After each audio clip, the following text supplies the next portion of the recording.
Chapter 1. The Invitation. It was on an unusually crisp October morning that Miss Joan Fairview received the invitation. The envelope was thick, cream-colored, the ink unmistakably from a fountain pen. She turned it over in her gloved hands twice before opening it. It read, "Dear Miss Fairview, I should be most pleased if you would join us at Greystone Hall for our annual autumn gathering. Saturday, the 16th, dinner at 7. Your presence, as always, would be an honor. Yours sincerely, Sir Lionel Morton." Miss Fairview, who had long since ceased to be surprised by society's whims, raised a thin brow.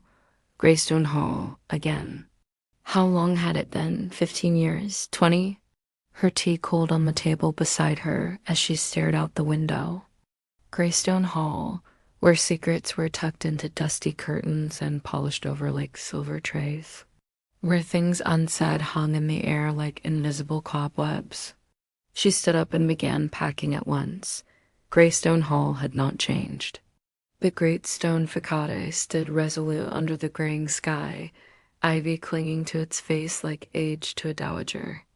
As her cab drove up the circular drive, Miss Fairview caught her first glimpse of the figures gathered by the grand doorway. Gerald, thin and sharp as ever. Letitia, his wife, pale and composed. And behind them, a face she didn't recognize, a young maid, perhaps. Sir Lionel himself came out to greet her, walking stick in hand. "You haven't aged a day," he said with a thin smile. "That's a lie, Lionel," Joan replied, "but a charming one." Inside, the hall smelled of beeswax, firewood, and something older, like parchment or time. There were only a handful of guests this year, Lionel explained, a more intimate affair. Dinner was subdued. Conversation flitted like moths around the table, never quite landing, never quite daring to delve into anything deeper than weather and wine. Sir Lionel looked tired, more so than she remembered. His hand trembled slightly as he raised his glass. "To old friends," he said, and drank. That night, as the fire crackled in her guest room and the wind howled against the stone, Miss Fairview sat awake, her instincts already stirring. Something about this house felt different this time. She didn't yet know that within 48 hours, one of them would be dead. Chapter 2. Greystone Hall. Greystone Hall stood as it always had, stern and unmoved, its Gothic arches and chimneys silhouetted against the pale October sky. As Miss Joan Fairview stepped inside, the weight of time seemed to fold around her like a shawl. The entrance hall was dim, lit only by a few low sconces and the dying light from the tall stained glass windows. She was greeted by a butler she didn't recognize, young, eager, with an awkward bow. "Welcome to Greystone, Miss Fairview," he said. "Mr. Morton is in the drawing room." She followed him through corridors that smelled of beeswax and wood smoke, past oil paintings whose subjects she remembered from her younger days. The drawing room opened with a creak.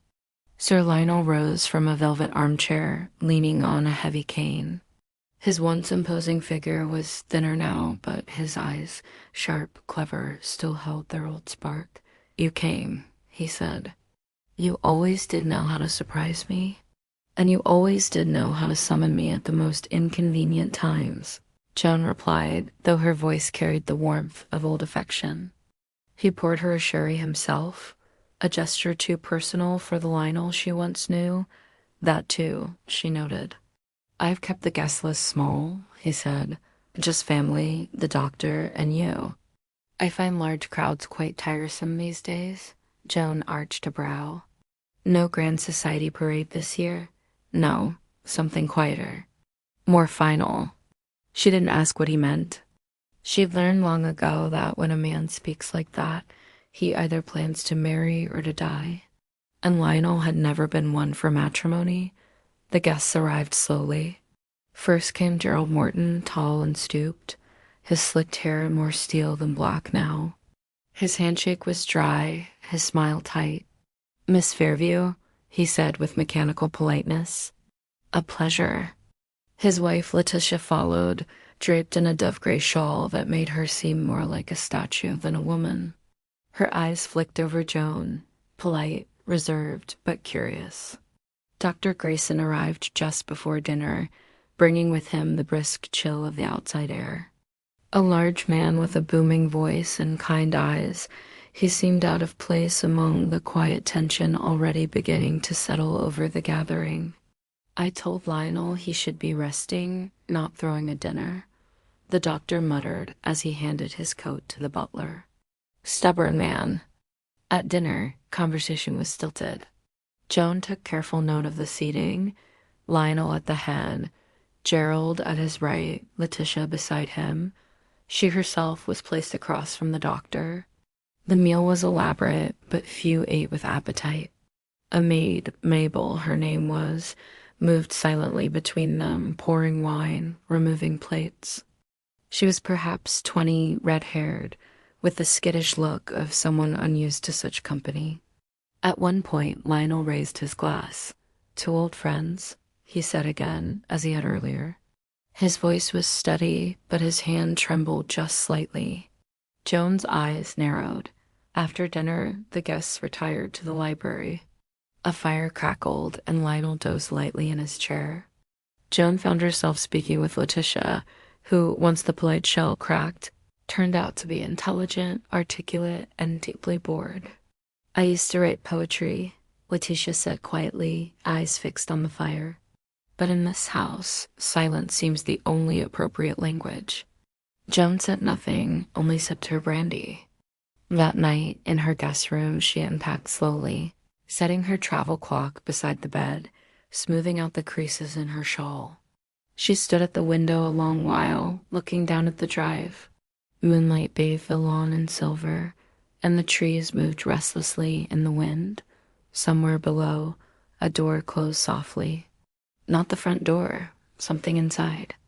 She listened for footsteps, voices, but the house had gone quiet again.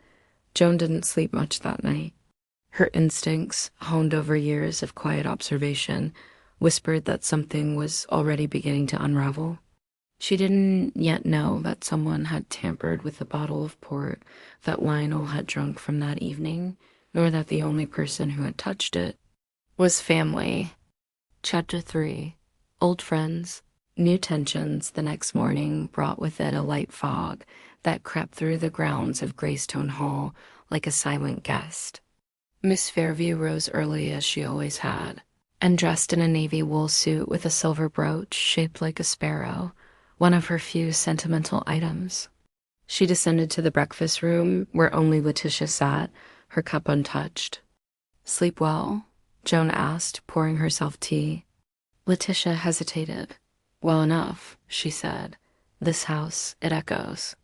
Joan studied her a moment. Echoes are often the remains of things unsaid. Letitia gave a thin smile and looked back at her teacup. Soon after, Dr. Grayson entered, greeting them both with a cheery "Good morning" that didn't quite mask the weariness in his face. "Lionel is still asleep," he said. "I checked on him before coming down. Said he didn't feel like rising just yet." "Unusual for him," Letitia noted softly. "He's usually prowling by now." Gerald arrived last, checking his watch before he even spoke. "Another foggy day," he muttered, sitting down and unfolding the paper without a glance to the others. Breakfast passed in silence. It was nearly noon when Lionel finally appeared in the drawing room, thinner than yesterday, Joan thought, and his skin a little gray. "Bad dreams," he said in a voice quieter than usual. "Can't shake them, or perhaps they're just memories." Joan stood near the fireplace, sipping coffee. "Memories have teeth," she said. "Some bite longer than others." Lionel's eyes met hers. "You were always a sharp one, Joan." He moved to the piano, placed one frail hand on the cover, but didn't open it. "Do you remember Edith?" he asked. Joan's expression didn't change. "Of course. She used to play this piano. Every morning after breakfast, Debussy, Mendelssohn, that woman made silence look like a crime." Letitia stiffened. Gerald looked up from his seat. "Why are we talking about Edith?" he asked flatly. Lionel turned. "Because I dreamed of her last night. She was in this room playing just like she used to." Joan set down her cup. Dr. Grayson spoke gently. "You're probably overtired. The mind plays tricks when the body's weak." Lionel shook his head. "This was no trick. She was angry." The silence that followed was thick. Joan watched each face. Letitia, pale. Gerald, stony. The doctor, unreadable. Then Lionel turned away. "Forgive me. I didn't mean to sour the mood." That afternoon, Joan explored the garden. She followed a narrow path that led to the overgrown fountain where she and Edith had once sat talking years ago. She remembered the sound of Edith's laugh, bright and ringing, and the strange, sudden way she'd left Greystone forever. The official story had been illness, but Joan had always wondered. Back in the house, Mabel brought tea to Joan's room. "Thank you," Joan said. "Tell me, how long have you been here?" "Only a few months," Mabel replied. "Came from Easton." "Needed work?" "And how is it, working for the Mortons?" The girl hesitated. "It's quiet, but sometimes it feels like the house watches you." Joan gave her a steady look. "And what about last night? Did you hear anything unusual?" Mabel looked down. "I thought I heard something around midnight, like footsteps. And maybe someone crying." "Where from?" "The west corridor." "Near the old music room?" Joan's pulse quickened. "Thank you, Mabel. That will be all." She sat long after the girl left, fingers tapping the porcelain cup. West corridor, near the music room. That part of the house had been locked since Edith's death. That evening, the guests gathered again for supper, though Lionel barely touched his food. His hands shook too much to hold the utensils. Grayson hovered, concerned. "Have you taken anything?" the doctor asked. "Only the port last night," Lionel replied. "Didn't sit well." Joan's gaze shifted. "Who poured the port?" There was a pause. Letitia spoke. "I believe Gerald did. At least, I saw him near the decanter." Gerald frowned. "I poured it, yes, but only after Lionel asked." Joan filed the detail away. After dinner, she slipped away to the west corridor. Dust hung in the air, the door to the music room stiff with disuse. She forced it open, and the scent of mold, wood polish, and something faintly chemical reached her. The room was empty, save for the grand piano, covered in a white sheet. She stepped forward. A music stand sat by the window. On it, an open sheet, Claire de Lune. Joan's fingers brushed the corner. The paper was new. Too new. Someone had been here recently. Chapter 4. A note in the night. The rain began just after midnight. A slow, deliberate tapping on the windows of Greystone Hall. In her room, Miss Fairview sat upright in bed, a thin robe around her shoulders, listening to the sounds of the house. Downstairs, a clock struck 2. The chime echoed through the corridors like a whisper. She stood, wrapped her robe tighter, and moved to the door. Her hand hesitated on the handle. Then, faintly, a creak.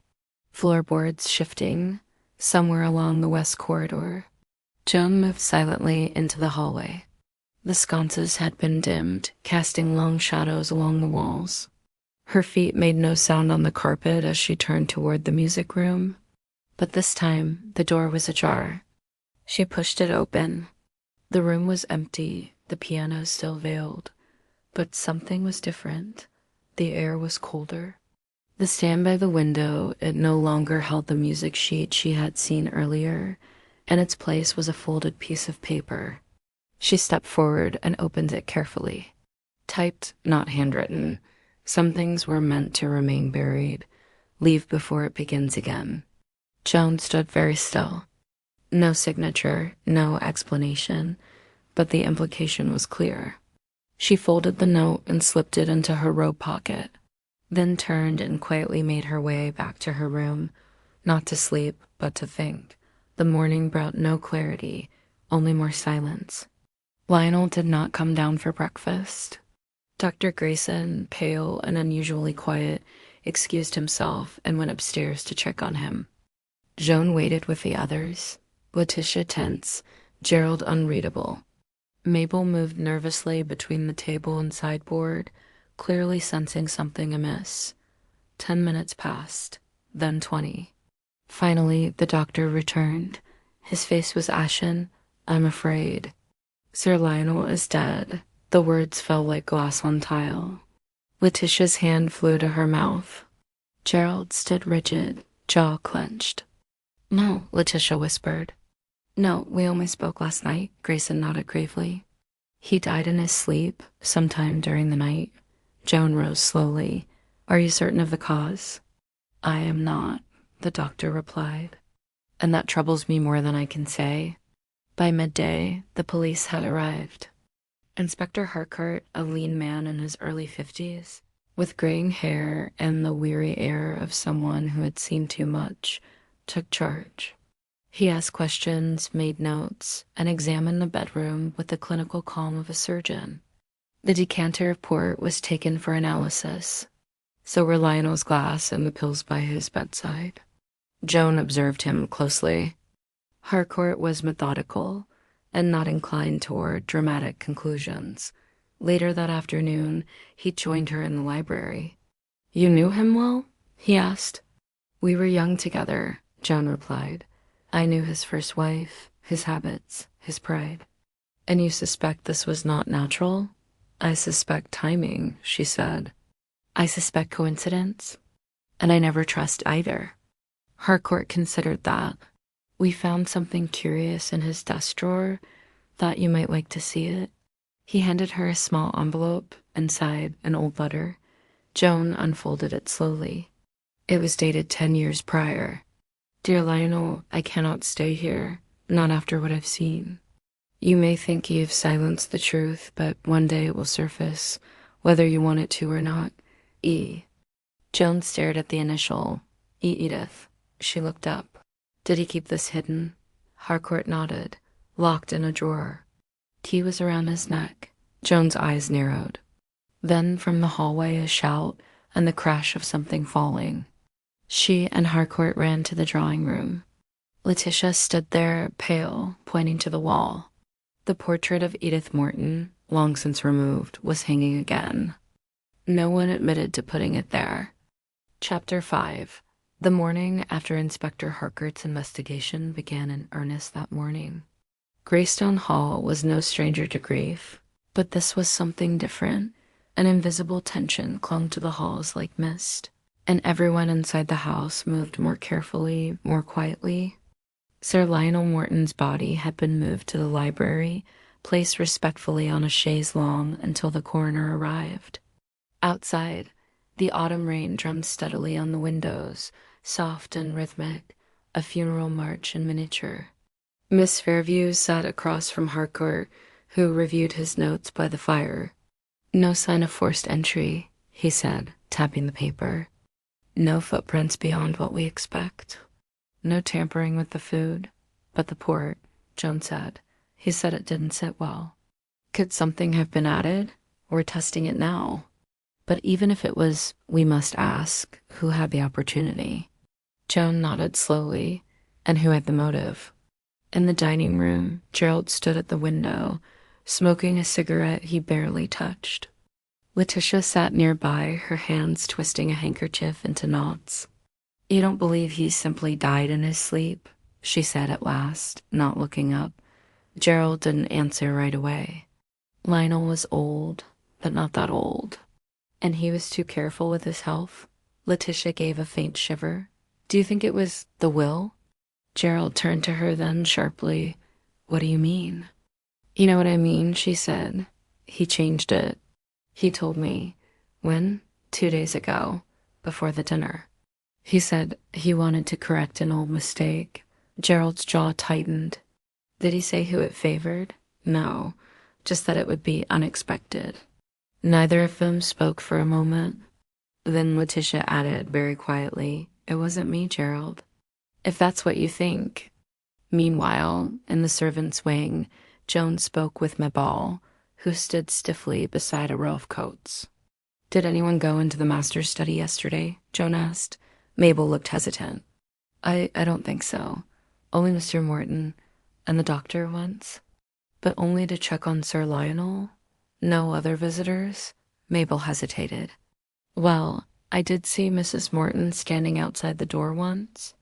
She wasn't inside, just looking, then she left." Joan thanked her, then turned down the hallway toward the study. The door was locked, but Harcourt had given her access. Inside it was dark, with thick curtains pulled tight. Papers were stacked in neat piles. On the desk, an old ledger, a fountain pen, and a small inkwell. Joan moved slowly, her eyes scanning. In the corner, by the bookcase, she saw something glint. She knelt down and pulled out a fragment of glass. Not from a window. It was too thick, too smooth, cut from a decanter. She stood up. Later that afternoon, the coroner arrived. Harcourt, Joan, and Dr. Grayson stood in the hallway while he gave his preliminary conclusion. "No visible trauma," he said, but his lips and fingernails showed mild discoloration. "Could indicate poisoning. We'll know more once tests are back." Joan exchanged a look with Harcourt. "Mild discoloration," she repeated. "Enough to kill, but not to panic." Grayson nodded grimly. "If it was poison, it wasn't something obvious. It would have needed to build slowly.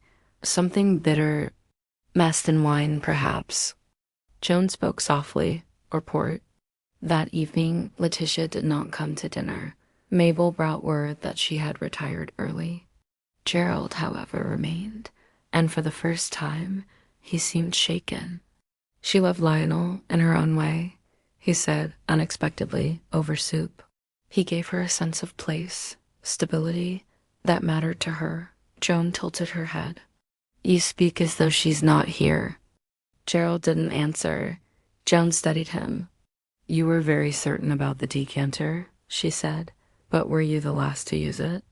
He looked at her, expression hardening. "I don't like your tone, Miss Fairview. And I don't like avoidable deaths, Mr. Morton." He stood up abruptly. "Excuse me." Joan watched him go. The room seemed quieter without him. Only the fire made a sound, a low, crackling exhale, as though the house itself were breathing.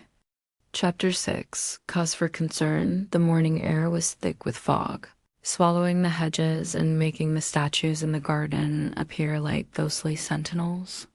Inside Greystone Hall, the mood was no clearer. Inspector Harcourt spent the better part of the morning questioning the household, individually, discreetly, and with growing skepticism. Miss Fairview, meanwhile, returned to the library where Sir Lionel's body had lain only yesterday.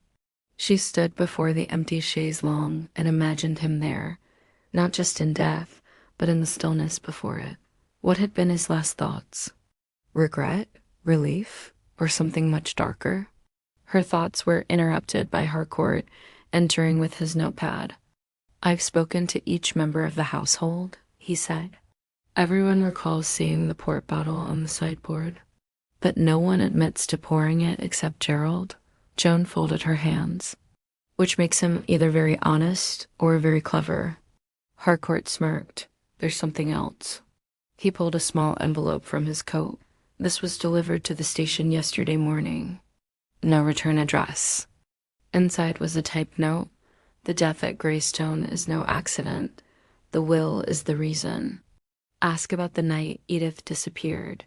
Joan took the paper, her fingers curling slightly at the edge. "Anonymous," Harcourt added. "Posted in Easton." "Edith again," Joan said. "She won't stay buried." Later that afternoon, Letitia reappeared, pale, reserved, but strangely composed.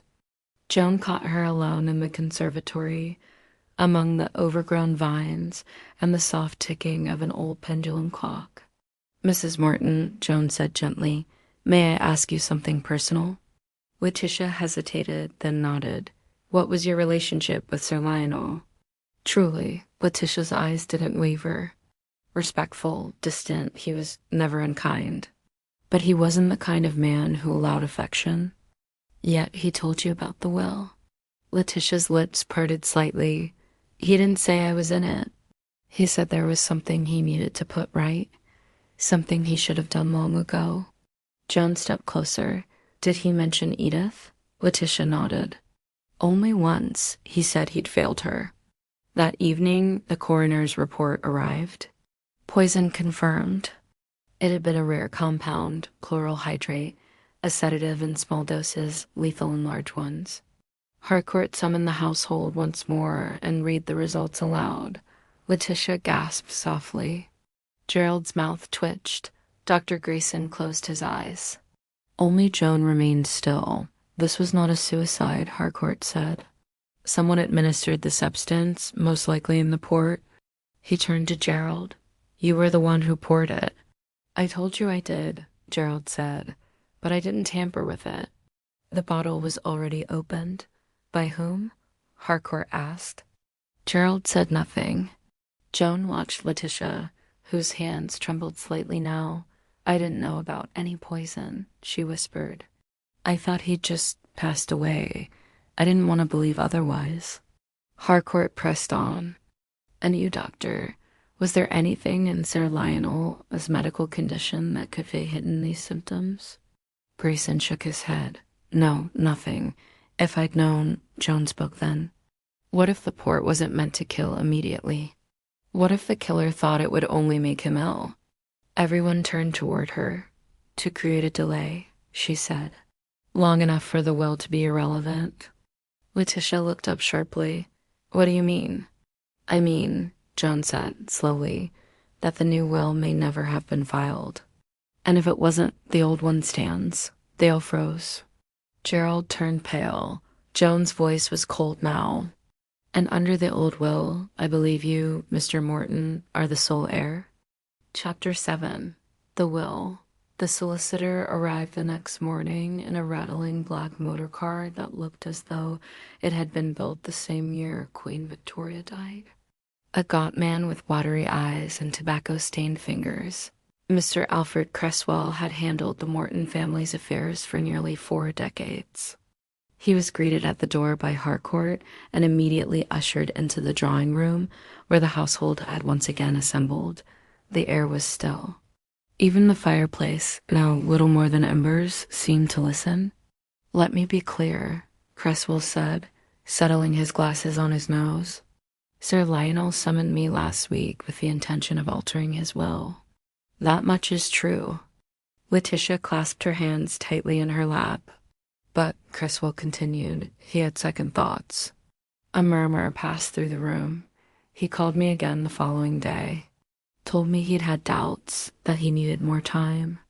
We agreed to wait until after the autumn gathering to finalize any changes. Joan leaned forward slightly. But he did draft something? Cresswell nodded. Yes, a new version exists, signed, but not yet filed. And that means, Harcourt prompted. That legally, Cresswell said, the old will remains in effect. He opened a leather folio and extracted the original document. In the will filed and witnessed 5 years ago, the sole beneficiary of Sir Lionel's estate is his nephew, Mr. Gerald Morton. A silence settled, heavy as stone. Letitia did not look at her husband. Gerald stared at the fireplace, saying nothing. After the solicitor departed, Harcourt and Joan walked the corridor in low conversation. So, Harcourt said, motive becomes more substantial? Yes, Joan replied. But not just for Gerald. What if someone else knew Lionel planned to change the will? You think it leaked? Possibly. And if it did, anyone with a vested interest in the old arrangement had reason to stop it. Harcourt rubbed his temple, and that list might not be limited to family. They passed the west corridor. Joan glanced at the music room door.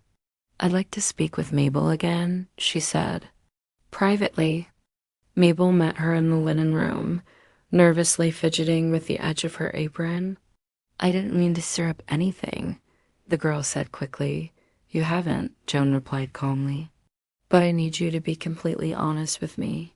Have you seen anyone enter the music room recently during your time here? Mabel hesitated for a moment. Yes, she said softly. It was about a week ago, late in the evening.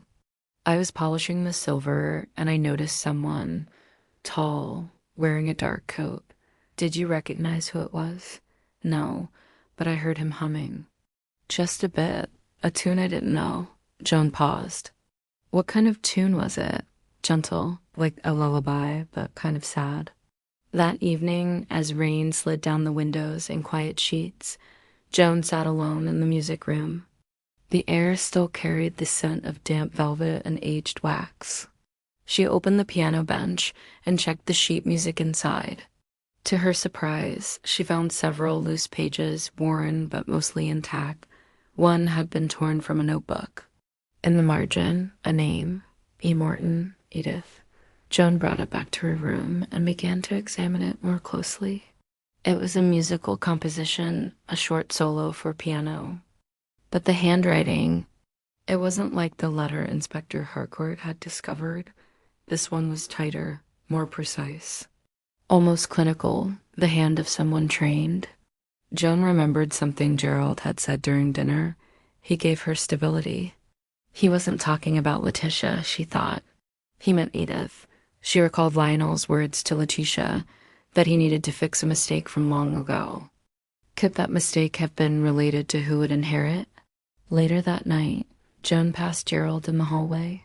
He paused as they crossed paths. You probably think I'm responsible for all of this, he said quietly. I think you're someone who had everything to lose, Joan replied. I've never known anything else.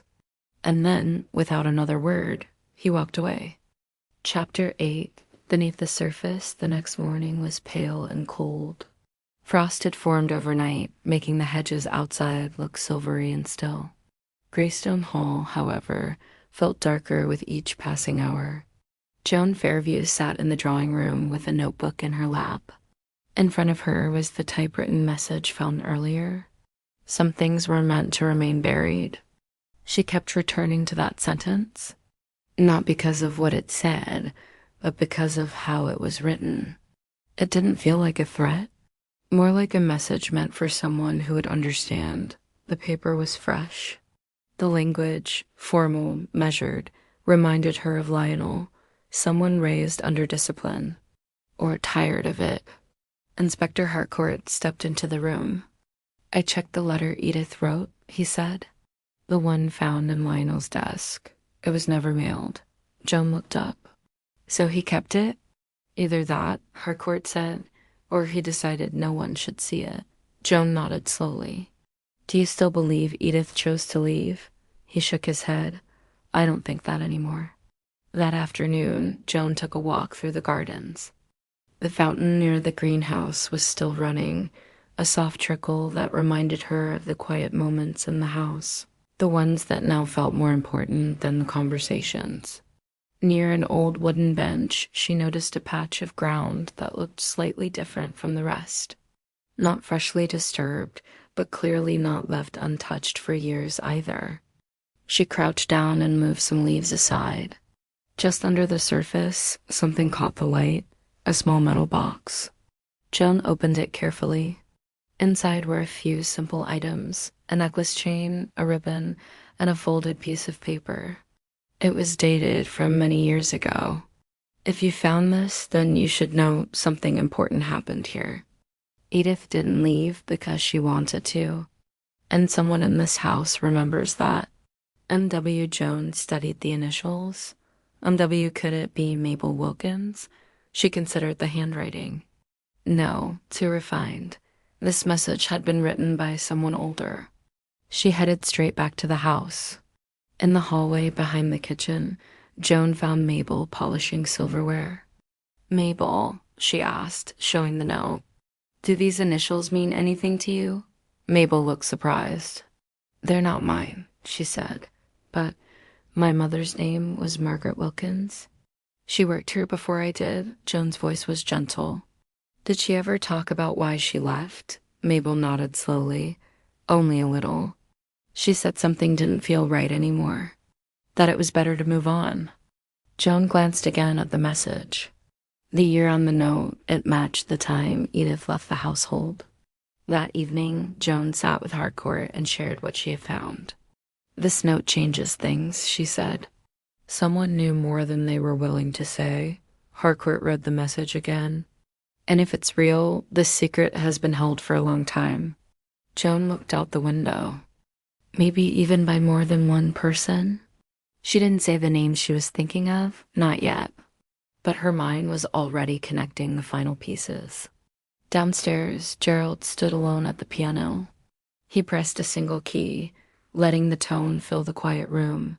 Letitia entered behind him, not saying anything at first. "You used to play that for her," she said. He didn't turn. "I did," he said quietly, until she didn't want to hear it anymore. Letitia stepped closer. "Do you still think of her?" Gerald looked at the keys. "Every day."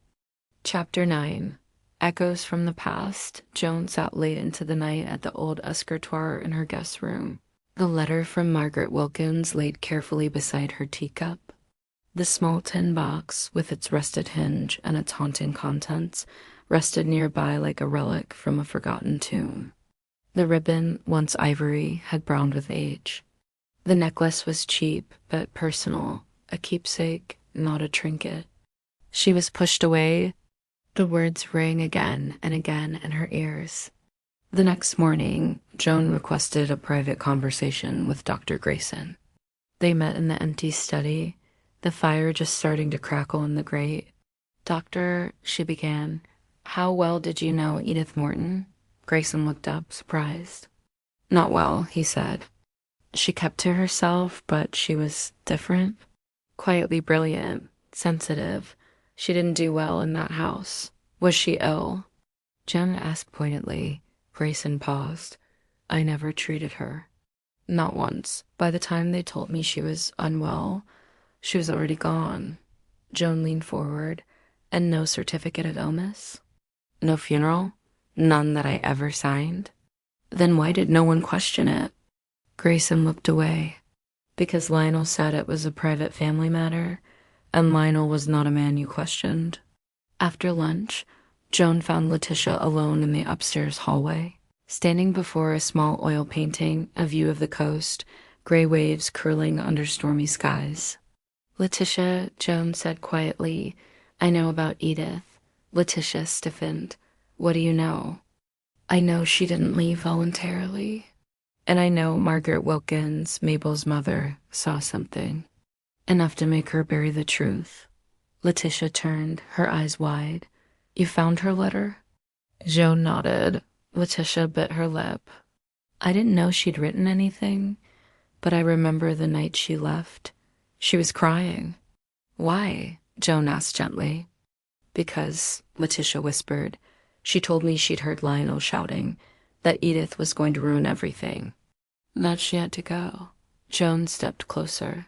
"Did Gerald know?" Letitia hesitated. "He knew more than he ever said. But he loved Edith. I think it broke something in him when she disappeared." That evening, Joan approached Gerald in the drawing room. He stood at the window, glass of brandy in hand, eyes fixed on the dark lawn beyond. "I found the ribbon," she said. His shoulders tensed, and a tin buried near the greenhouse. "Along with a note, your aunt didn't leave of her own will." Gerald turned slowly. His face was drawn, older somehow than it had been that morning. "I know," he said softly. Joan didn't move. "You knew all along." "I knew after," he replied. "By the time I realized what had happened, it was too late." "Why didn't you speak?" "Because Lionel told me she was unstable. He said she'd made accusations, that she'd endangered the family. He said if I spoke up, I'd be dragged down with her." Joan stared at him. "Did you believe him?" "I wanted to," Gerald said. "It was easier than the truth." He looked away. "But I never forgave myself." That night, Joan wrote a note of her own, a short, curt message folded into an envelope. "Meet me in the music room at midnight. Come alone." She did not sign it. She left it on Letitia's writing desk. Then she waited. Chapter 10. Mabel speaks, the clock struck midnight with 12 solemn chimes that echoed through Greystone Hall like footsteps of something inevitable. The house was silent. In the music room, Joan waited. She had drawn the curtains and lit a single candle, its flickering light casting long shadows on the walls. The piano stood like a sentinel, untouched, the old sheet music still open on the stand.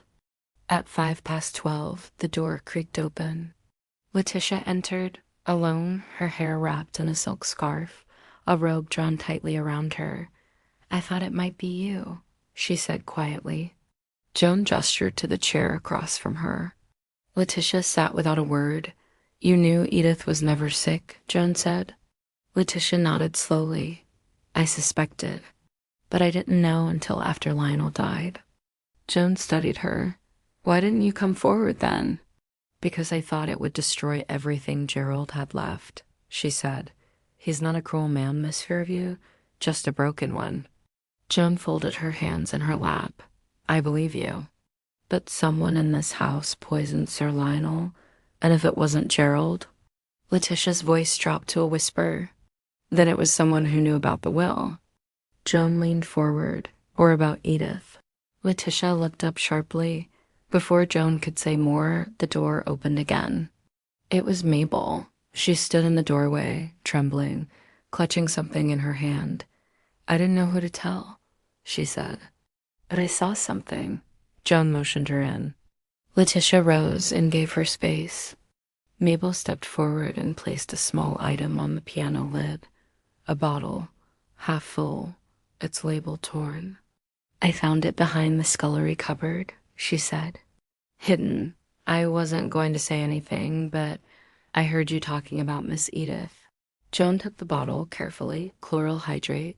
Harcourt had said it would take a concentrated dose. The amount left here could have finished what the first sip started.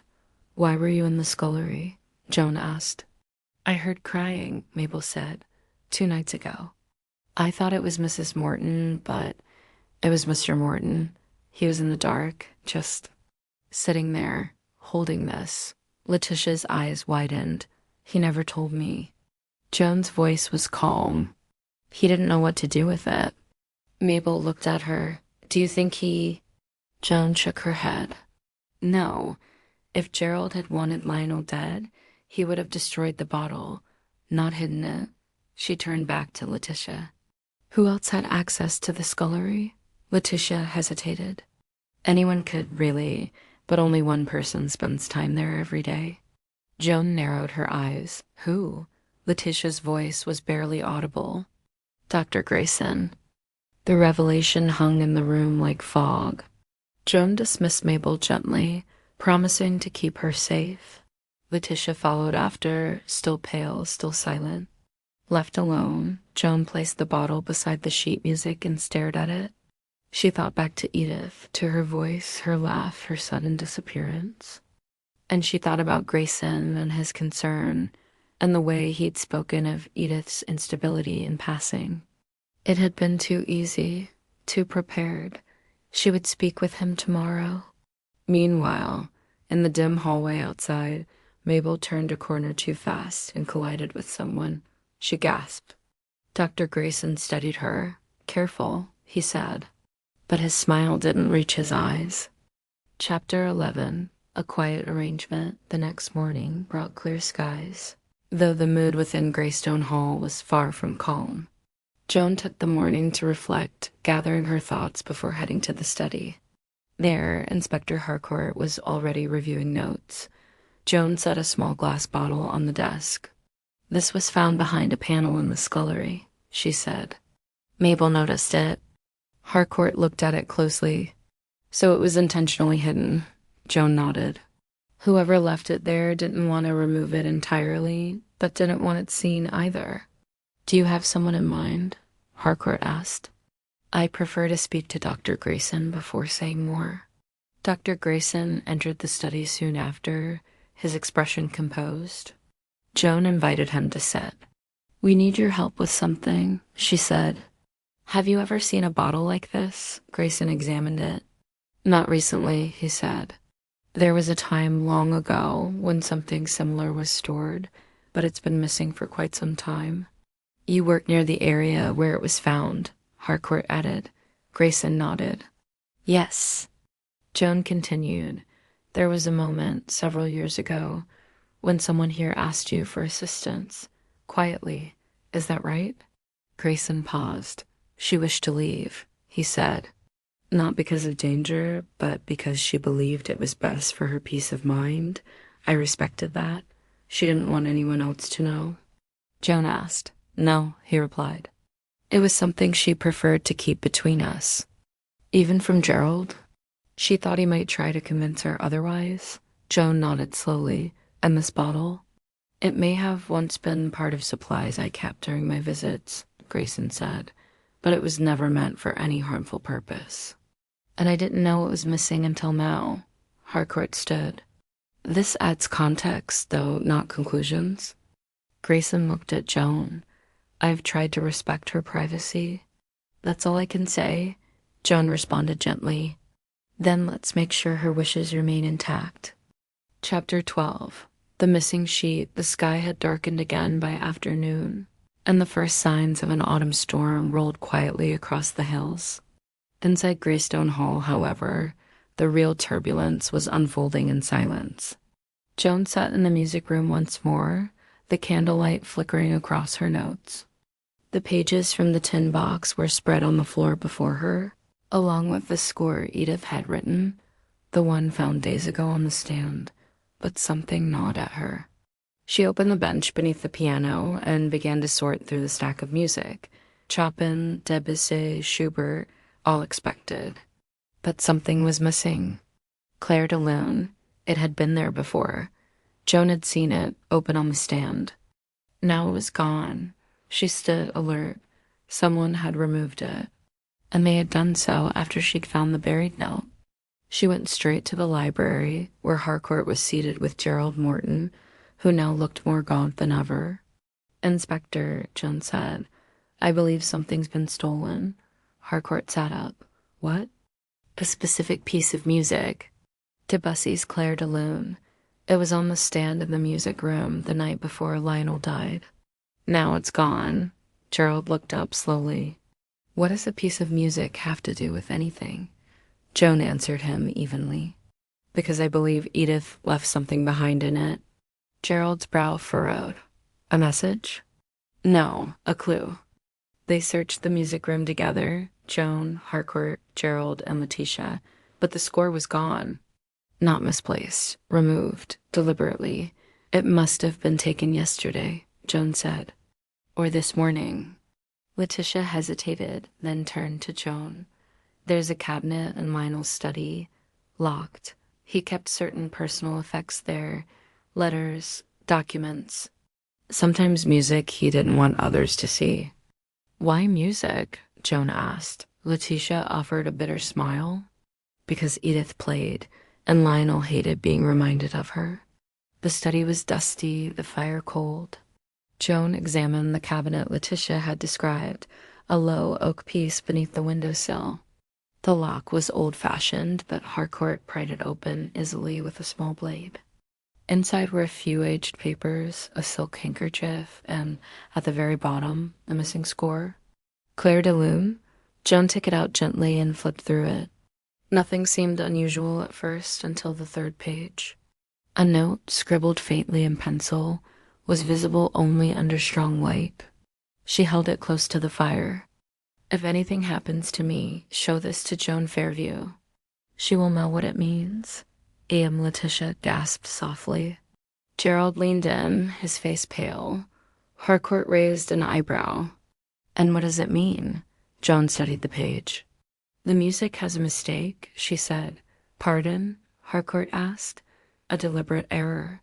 Bar 37, a chord that doesn't belong and doesn't resolve. And, Gerald said. Joan pointed. This bar. If read a different way, not as music, but as notation, the keys spell letters. It's a cipher. Letitia stared. A hidden message. Joan smiled grimly. Exactly. Back in her room, Joan worked over the cipher for an hour. Each note became a letter, each silence a space. It was Edith's handwriting, hidden in plain sight. By nightfall, the message was clear. It was not illness, it was rage. He said I shamed him. Gerald tried to help, but Lionel made me disappear. Joan set the paper down and exhaled. Now she had it. Not just theory proof. Chapter 13. A trap is set the next morning. Greystone Hall stirred earlier than usual. Joan met Inspector Harcourt in the library before breakfast. She placed the deciphered message before him. He read it in silence, then looked up slowly. So Edith was silenced, he said, and Lionel was behind it. Joan nodded, but not alone. I believe someone else helped him, perhaps unwillingly at first, and that someone knew the truth would eventually resurface. Harcourt sat back. And now they're trying to erase the last traces of it. That, Joan said, is why we're going to give them one more chance to try. At midday, she gathered everyone in the drawing room. Letitia, Gerald, Dr. Grayson, and Mabel, all seated or standing in stiff silence. Joan remained by the fireplace, the decoded letter in hand. I want to be clear, she began. This house holds a secret. One that was nearly buried, but not quite. Edith Morton was not ill. She was not unstable. She was hidden. On purpose. By her own brother. Letitia inhaled sharply. Mabel's hands went to her mouth. Gerald stared at the floor. But Edith, Joan continued, was clever. She left a message in the one place Lionel could not destroy, her music. She named him, and she named one other. She paused. A name I will reveal now. The room held its breath.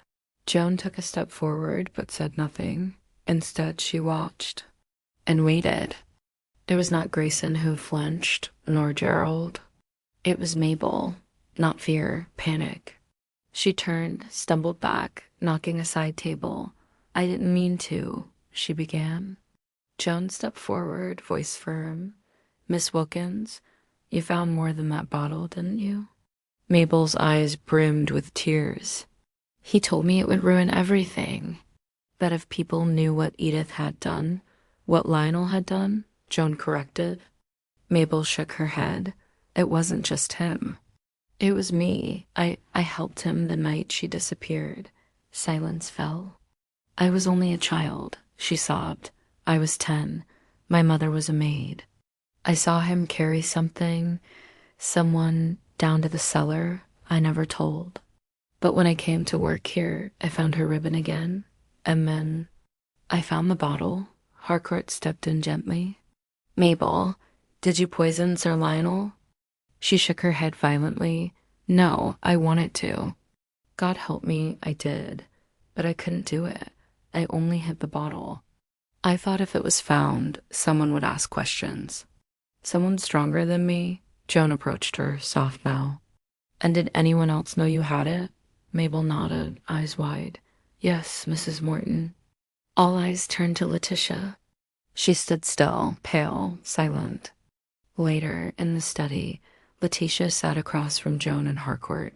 Yes, she said. I knew Mabel had the bottle. She came to me, told me everything, and I told her to leave it hidden. Joan tilted her head.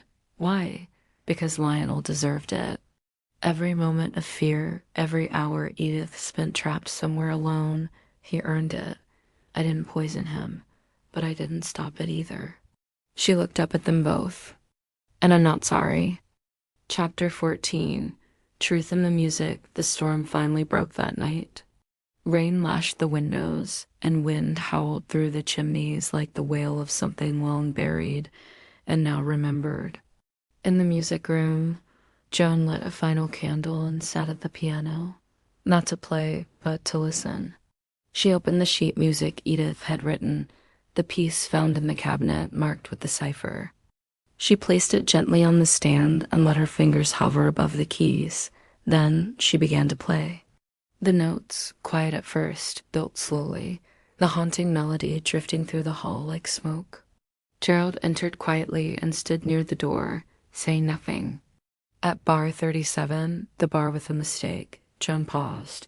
"This is where it changes," she said aloud. Gerald nodded. "She always lingered here when she played it." Joan replayed the bar deliberately, this time forming the notes that spelled the cipher. He watched, quietly amazed. "She really left it here," he whispered. "Yes," Joan said, "but not just for me." "For you?" Later that night, Joan sat with Harcourt and Letitia in the library, the fire reduced to glowing coals. "Gerald didn't poison him," Joan said. "And neither did Mabel. She was too frightened, too burdened by guilt." Letitia's gaze didn't shift, "And I believe you didn't poison him either." Letitia blinked. Joan leaned forward. "Because he did it himself." The room froze. "You're saying it was suicide?" Harcourt asked, incredulous. Joan nodded slowly. "Not out of remorse, but fear. Lionel Morton was many things, but he wasn't stupid. He knew Edith's story would come out. The clues had already begun to surface. The buried ribbon, the music, my arrival. He knew the storm was coming," Letitia whispered. "He was too proud to face it." Joan looked to Harcourt. His pride killed Edith's spirit, and in the end, it killed him too. But one question remained. What had happened to Edith? It was Gerald who provided the answer. That same evening, he placed a worn envelope in Joan's hand. "She wrote to me once," he said quietly, 3 years after she disappeared. From a place called Halewood. Joan opened the envelope. Inside was a short letter, brittle with age. "Dear Gerald, I am safe. Please don't come looking. I still hear the music. That's enough." Joan closed her eyes, alive. She was alive. A week later, Greystone Hall was quiet once more. Letitia had gone to live with her sister. Gerald to London, carrying Edith's letter like a relic of what might have been. Joan remained a day longer. She stood in the garden, by the old bench near the greenhouse, where the tin box had rested under the earth all those years. The wind was gentler now, and when it passed through the trees, it sounded like music. Chapter 15. The last guest, Joan Fairview, left Greystone Hall early in the morning. The sun was just rising, casting a soft light across the trees and lawn. A quiet cab waited at the entrance, and the road ahead was clear. She looked ahead with a sense of calm. Sometimes when answers are found, the best choice is simply to move forward. At Euston Station, Joan sat with a warm drink and her notes. Across from her, Inspector Harcourt leaned against a post, a folded newspaper in his hand. "She always seemed to be one step ahead," he said with a slight smile, "even with music." Joan smiled. She didn't need many words. Her way of doing things said enough. Harcourt nodded. "And you listened?" After a pause, he asked, "Back to London?" "For a little while," she answered. "But I have a feeling I'll be back on the road soon enough." He gave a nod. "Wherever that is, I hope they're ready for you." A few days later, Gerald received a simple envelope. There was no name on it, but inside was a photo. A woman sitting near a window, sunlight on her face. Her eyes were calm, and her expression thoughtful. On the back, a message, still playing music. E. Gerald placed it with a few other notes he had saved. Later that day, he sat down at his piano and played a familiar tune from start to finish. When he finished, the room was still and quiet. Back in the city, Joan returned to her home. It was a small flat on a peaceful street. She placed the sheet music from Greystone Hall on her shelf, next to a notebook and a magnifying glass she often used. She made one final entry in her notes. Some stories speak for themselves. Not all endings need explanation. She looked out the window at the city morning. Then, with a light step, she went to make tea.